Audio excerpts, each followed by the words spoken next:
All right, so today we're diving into some pretty fascinating stuff. U.S. foreign policy, the kind of stuff that really shapes the world, and we're doing it through the lens of this interview you sent us with Senator Marco Rubio. So he's talking about, well, everything: USAID, China, Latin America, even tariffs, and it's all about what's best for America. So right off the bat, one thing that jumps out is how Rubio sees USAID. I mean, he doesn't hold back. He calls it uncooperative, insubordinate, even compares it to like a global charity. Yeah, that's pretty strong language. But, I think it's important to see where this critique is coming from. Rubio's not just, trying to bash USAID. He's coming at it from this idea that it needs to be more effective, Yeah. more focused on actually promoting U.S. interests abroad. And for him, that means getting back to its roots, aligning foreign aid with clear foreign policy goals. And he seems to be suggesting that, in some cases, USAID might even be working against, the interests of the U.S. government. And that means, ultimately, against the taxpayers who are footing the bill. He even goes so far as to say that USAID has like defied executive orders and withheld information from Congress. And he brings up these examples of programs that allegedly have actually upset the governments they were supposed to be helping. Yeah, that's if those claims are true, that's pretty serious stuff. It could really shake things up in terms of how USAID now operates. Rubio talks about, like, pausing funding and only giving waivers for programs that directly support U.S. policy, which, raises some questions like, would that make aid too political? Could it end up alienating countries we're trying to partner with, or even, make aid programs less effective on the ground? It's a tough balance to strike. For sure. And you can tell this is something Rubio really cares about. Now, he also spends a lot of time talking about China. He even says that the U.S.-China relationship will define the 21st century. That's a pretty bold statement. It is. So what do you make of his take on that whole dynamic? Well, I mean, he definitely recognizes that China is a major economic power. There's no denying that. But he's also really emphasizing the need to prevent them from becoming like the dominant global power. He's worried about, their control over key industries and resources and how that could give them leverage over the U.S. down the line.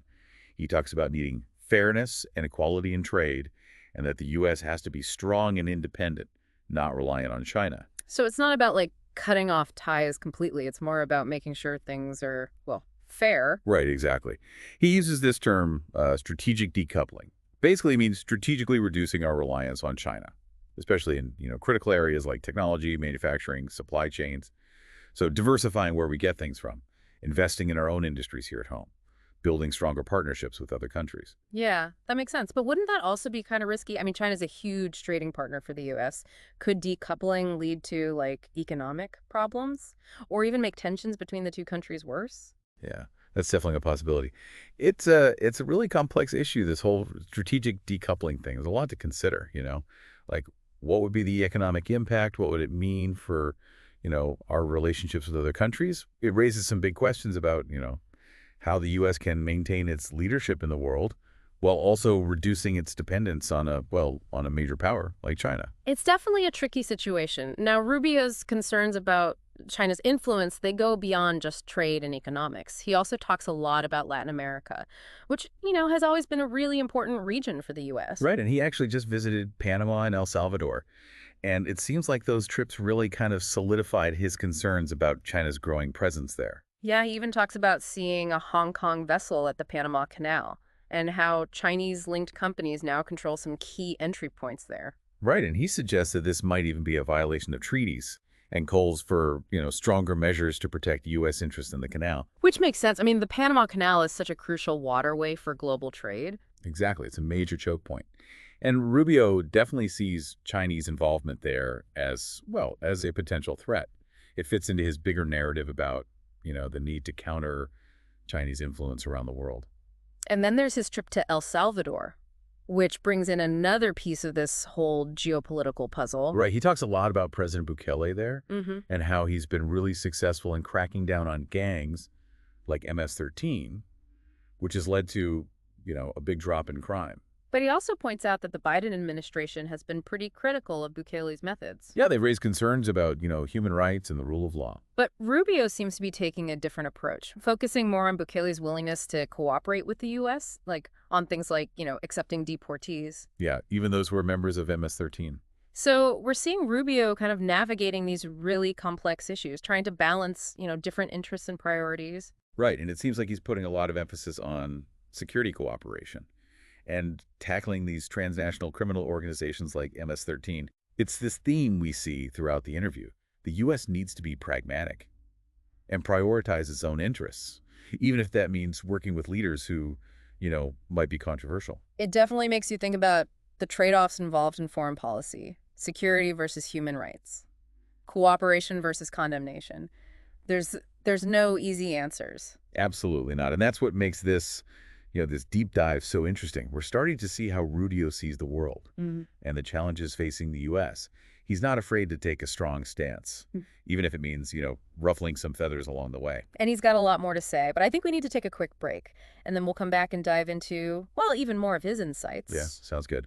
We'll be right back with more from Senator Rubio and his thought-provoking take on U.S. foreign policy. So, one thing that really struck me was how Rubio uses these personal stories to kind of drive home his points. Like when he's talking about meeting these vendors in El Salvador, who used to be, like, terrified of the gangs, extorting money from them. Yeah, those little anecdotes, they bring it to life. Yeah. You see the impact of Bukele's crackdown, not just in, statistics, but in the actual lives of people. It makes the whole issue of crime and security. In El Salvador, it makes it feel much more real, Totally, and it makes you think about, the complexities of leadership. Can you really achieve security without, giving up some freedom? And how do we even judge as outsiders, How do we judge the methods of leaders who are dealing with these, really tough challenges? It's a tough question, no easy answers there. Yeah. And it speaks to this bigger tension, right, between national interest and global engagement, which, we see throughout the whole interview. Yeah, he's definitely pushing for a U.S. foreign policy that puts America's interests first. Exactly. Even if it means, working with leaders who, well, maybe they don't perfectly align with our values. You know what I mean? Right. And he even brings up these examples of countries that, they get aid from the U.S., but then they turn around and vote against us at the UN. Yeah, it's like he's saying, hey, we're getting played here. Exactly. And his solution seems to be, a much more assertive approach, demanding more, making sure we're getting a good deal, holding other countries accountable. It's definitely different from that, that traditional approach of, multilateralism and diplomacy. Right. It's a shift in thinking for sure. It makes you wonder how it would play out in different situations. With China, he seems to favor competition, right? Yeah, preventing them from becoming too dominant, making sure trade is fair. But then with Iran, it's much more confrontational. Oh, yeah, he's talking about maximum pressure, deterrence, even regime change. What do you think accounts for that difference? Well, I think it comes down to the nature of the threat. China, he sees them as a strategic rival, a competitor. But Iran's a rogue actor, a state sponsor of terrorism. And the solution he's proposing for Iran is, it's much more aggressive. Yeah, more sanctions, tougher talk, even, the possibility of military action. He uses some pretty strong language, talking about inflicting serious damage and harm. That raises some big questions, you know, about the use of force in foreign policy. When is it justified? Does pressure ever become, counterproductive? There are no easy answers. No, not at all. It's like walking a tightrope. Trying to balance, the potential benefits of taking action against the risks, the unintended consequences. And Rubio's clearly not afraid to advocate for a more forceful approach when he sees a direct threat to U.S. interests. But it's important to remember, this is just one perspective. Right. We need to hear other voices, too. Our allies, our adversaries, even people here in the U.S. who see things differently. It's like getting the full picture, right? Exactly. Understanding the nuances. And that's what we're trying to do here. Not telling you what to think. But giving you the information you need. To think for yourself. So what has resonated with you the most from all of this? What questions has it raised? We've covered a lot of ground, Usaid, China, Latin America, tariffs, even Iran and Venezuela. And we've seen how Rubio approaches all of this through this lens of American national interest. But now it's your turn. What path do you see for U.S. foreign policy? What values should guide us? What role should the U.S. play in tackling these global challenges? Climate change, pandemics, even things like poverty and inequality. These are tough questions. But they're worth thinking about. And remember, there are no easy answers. There will be disagreements, compromises, things will constantly be changing. But by staying informed, by talking about these things, Oh, by trying to understand different perspectives, we can navigate these complexities together. who knows, maybe you'll even be inspired to, to be part of the solution. That's a great thought.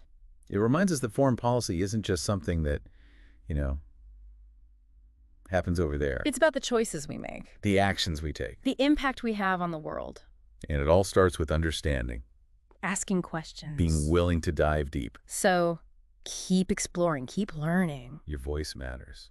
And on that note, we actually have one final thought to share, something we think will really, spark your imagination. Ooh, I like this. Are you ready for it? I think so. Hit me. All right, lay it on me. What's that thought-provoking idea? Okay, so we've spent all this time, focused on Rubio, his perspective, breaking down his arguments, looking at what they could mean. But what if, and here's where it gets interesting, what if we flipped it around? Put you in charge. Okay, I'm listening. Imagine just for a second, you're suddenly in charge of U.S. foreign policy. You've got the briefings, the advisors, the whole 9 yards. What would be your top priority? Whoa, that's a big one. I think I'd really want to focus on global cooperation, like working with other countries to tackle these huge challenges, like the kind of stuff that no one country can solve on its own. So more of a multilateral approach, diplomacy, collaboration, that kind of thing. Exactly. I'm thinking about like climate change, pandemic preparedness, maybe even poverty and inequality on a global scale. These are issues that affect everyone, right? It doesn't matter where you live. That's a really important point. It's not just about, transactions and deals. It's recognizing that we're all connected. Right. It's not America first in the sense of like going it alone. It's about understanding that America's interests are tied to a more stable world, a more prosperous world, even a more just world. So your top priority would be creating the conditions for that kind of world. Yeah, I think so. And I think it would take a different kind of leadership, less about dictating terms and more about building consensus. Interesting. So you're talking about a more collaborative approach to global leadership. I think so, yeah. It would mean really listening to other countries, understanding their perspectives, finding that common ground. And that's what's so cool about exploring these ideas. We started with Rubio's perspective, right? But it opens up this whole universe of possibilities. Yeah, it's like we took this journey through Rubio's worldview, and now we're stepping out and charting our own course. Exactly, and that's the whole point of the deep dive. We're not here to tell you what to think. We're here to give you the tools to think for yourself. We've looked at the arguments, thought about the implications, and now we're handing it over to you. So what kind of world do you want to see? What role should the U.S. play? Those are the questions we'll leave you with today. Keep exploring, keep learning, keep engaging with these issues. Because ultimately, the future of U.S. foreign policy, and really the future of our world, is shaped by the choices we make, the actions we take, and the conversations we have. Thanks for joining us on this deep dive. We hope it's made you curious and inspired you to think critically about the world around us. Until next time, keep diving deep.